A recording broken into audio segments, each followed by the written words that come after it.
निधि और उसकी सास के बीच हमेशा किसी न किसी बात पर अनबन छिड़ी ही रहती है, जिसके चलते दोनों कभी एक दूसरे को समझने और प्यार करने की कोशिश तक नहीं करती।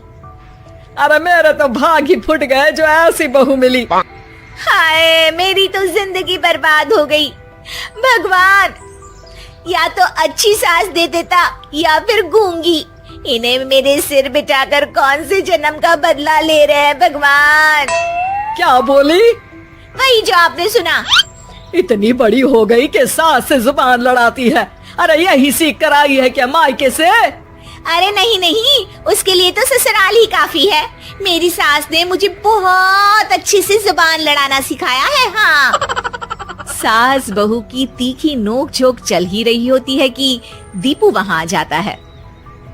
रिश्ता करते हुए पति पत्नी की जगह सास बहू की कुंडली मिलानी चाहिए, क्योंकि अगर सास बहू का रिश्ता अच्छा नहीं तो उनका पता नहीं, पर पति की जिंदगी तो पक्का झंड है। मुझे अपने सामने कोई झगड़ा नहीं चाहिए, बस करो दोनों। दोनों शांत होकर अपने अपने काम में बिजी हो जाती हैं। दीपू ऑफिस चला जाता है, जिसके थोड़ी ही देर में दीपू की बहन कल्पना का फोन आता है। अरे कैसी है रे बेटा? ससुराल में सब बढ़िया है ना? कोई तुझे परेशान तो नहीं करता? सास की बात सुनकर पास खड़ी निधि हंसकर कहती है, अरे बाहर है ऊपर वाले, खुद बहू को शांति से सांस भी नहीं लेने देती और बेटी से पूछ रही है कोई परेशान तो नहीं करता। अरे मेरी बेटी तुम्हारी तरह नाकारा और बदतमीज नहीं है, इसलिए उससे पूछना बनता है। तो उनकी सास भी आपकी तरह नहीं होगी, इसीलिए उन्होंने कुछ बोला नहीं। और इसी के साथ एक बार फिर दोनों सास बहू के बीच तानों का युद्ध शुरू हो जाता है। फिर कल्पना कुछ देर तक तो फोन पर सुनती रहती है, पर जब दोनों चुप होने का नाम तक नहीं लेती तो वो चिल्लाते हुए बीच में बोलती है, अरे बस करो, यहाँ फोन कान पर लगाए जब मुझसे आप दोनों की बातें सुनी नहीं जा रही तो मेरा बेचारा भाई न जाने किस हाल में होगा। अरे ये सब तेरी भाभी की वजह से है बेटा। तो माँ आप भी कुछ कम नहीं है, आप दोनों को ही अपना रिश्ता सुधारने की जरूरत है। मैं एक बाबा को जानती हूँ जो रिश्ते सुधारने में एक्सपर्ट है, आप दोनों उनके पास जाइए। ना जी ना, मैं ऐसे ढोंगी बाबा में नहीं मानती। देखा, कहा था ना। अरे ये तो हमारे घर में शांति चाहती ही नहीं है। भाभी एक बार ट्राई करके तो देख लो। इस पर निधि मान जाती है और अगले ही दिन दीपू के ऑफिस जाने के बाद दोनों बाबा के पास पहुंच जाती हैं। सास बहू के बीच रिश्ता कुछ ज्यादा खास नहीं है, हर समय तू मैं चलती रहती है। हाँ जी हाँ, बिल्कुल सही, आप तो बहुत ज्ञानी है बाबा जी। तो उपाय सुनो, बहू को साफ और सच्चे मन के साथ सास को 12 लाल और 12 हरी चूड़ियां भेंट करनी है, मतभेद अपने आप कम हो जाएंगे। बाबा का उपाय सुन अगले दिन, लेकिन इससे भी उन दोनों के बीच कुछ सही नहीं होता। अरे पक्का इसने ही किलस कर चूड़ियां दी होंगी, तभी कुछ नहीं हुआ। दोनों दोबारा बाबा के पास जाती हैं। कुछ नहीं होता।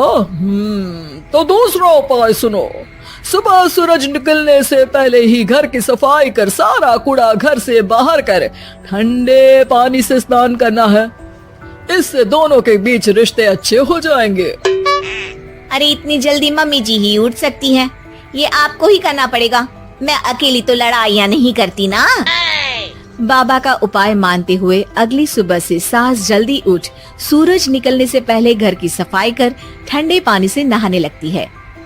ये सब कुछ दिन तक चलता है, जिससे अभी भी दोनों के रिश्ते तो नहीं सुधरते, पर सास की तबीयत खराब होने लगती है।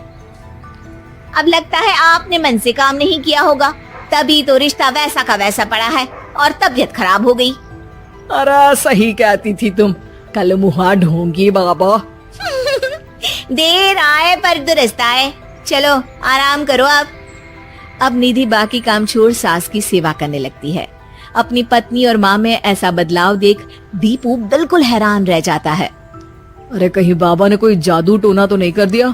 मेरी माँ और पत्नी इतना घुल मिल कर तो नहीं रहती। ओहो सरकज़म। बस बस अब जाओ और अपना काम खुद कर लो, मुझे मम्मी जी का ख्याल रखना है। निधि की बात सुन हैरान दीपू बस उन्हें देखता रह जाता है और निधि सास का ध्यान रखने में लगी रहती है। इसी तरह दिन बीतते हैं और निधि आधे से ज्यादा समय सास के साथ बिताने लगती है, जिस वजह से उन दोनों का रिश्ता पहले से अच्छा होने लगता है और वो एक दूसरे को समझने लगती है। बहू, मैं सोचती हूँ एक बार उसे ढोंगी बाबा के पास जाना चाहिए, उसे सबक सिखाने के लिए। अरे पर मम्मी जी, उसकी क्या जरूरत है? हमारे घर में सब ठीक है, फिर वो कुछ भी करे, हमें उससे क्या। दोनों के बीच ये बात हो ही रही होती है कि तभी बाबा कल्पना के साथ उनके घर आ जाते हैं। माँ, बाबा आप दोनों से मिलना चाहते थे, इसलिए मैं उन्हें यहाँ ले आई। अरे पर हमें इस ढोंगी बाबा से नहीं मिलना। हाँ, मेरी बहू बिल्कुल सही कह रही है। जो कुछ समय पहले एक दूसरे को मारने को चलती थी, आज एक ही लय में बात कर रही है। आपको अपने रिश्ते के लिए किसी बाबा के नहीं, अपने आप की जरूरत होती है। रिश्ता सुधारने के लिए जरूरी है कि सास बहू को अपनी बेटी और बहू सास को अपनी माँ जैसा समझे और प्यार दे। उपाय तो बस एक तरीका है लोगों को समझाने का कि असली उपाय उनके पास ही है, आपको बस उन्हें समझना है।